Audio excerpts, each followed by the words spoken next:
अस्सलामुअलैकुम। आज मैं आप लोगों के साथ बहुत ही ज्यादा क्रिस्पी और टेस्टी कैबेज पकोड़ा की रेसिपी शेयर कर रही हूँ। तो चलिए इसे बनाना हम शुरू करते हैं। कैबेज पकोड़ा बनाने के लिए सबसे पहले हमें चाहिए 150 ग्राम यानी 150 ग्राम कैबेज। कैबेज को देखिए इस तरह से काट के रख लें। देखिए आप देख सकते हैं। नेक्स्ट इसमें हम डालेंगे आधा टीस्पून अजवाइन, इसे अच्छी खुशबू आएगी।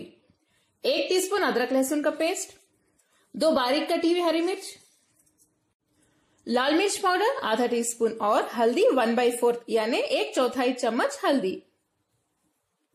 बेसन यानी चने का आटा 4 चम्मच यानी 4 टीस्पून चाय का चम्मच।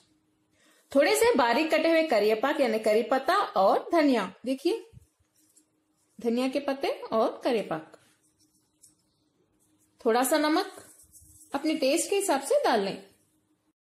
आखिर में हम इसमें थोड़ा सा तेल डाल देते हैं, 1 या 2 चम्मच, 2 टीस्पून।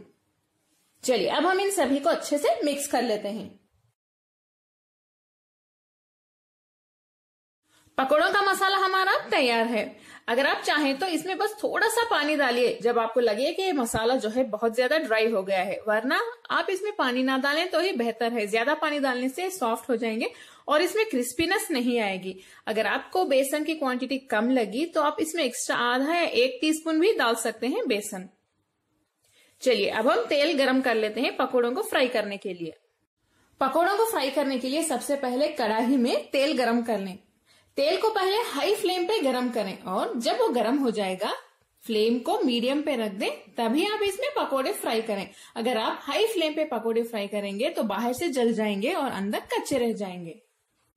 तेल हमारा गरम हो चुका है। चलिए अब हम चेक कर लेते हैं कि ये गरम हुआ है या नहीं। देखिए ये अच्छे से गरम हो चुका है। फ्लेम को मीडियम पे रख दें और हम इसमें पकोड़े डालना स्टार्ट करते हैं। देखिए इसे थोड़ा सा इस तरह से प्रेस करते हुए डालिए। इसे ज्यादा राउंड बॉल्स में ना डालें क्योंकि अंदर से कच्चा रह जाएगा।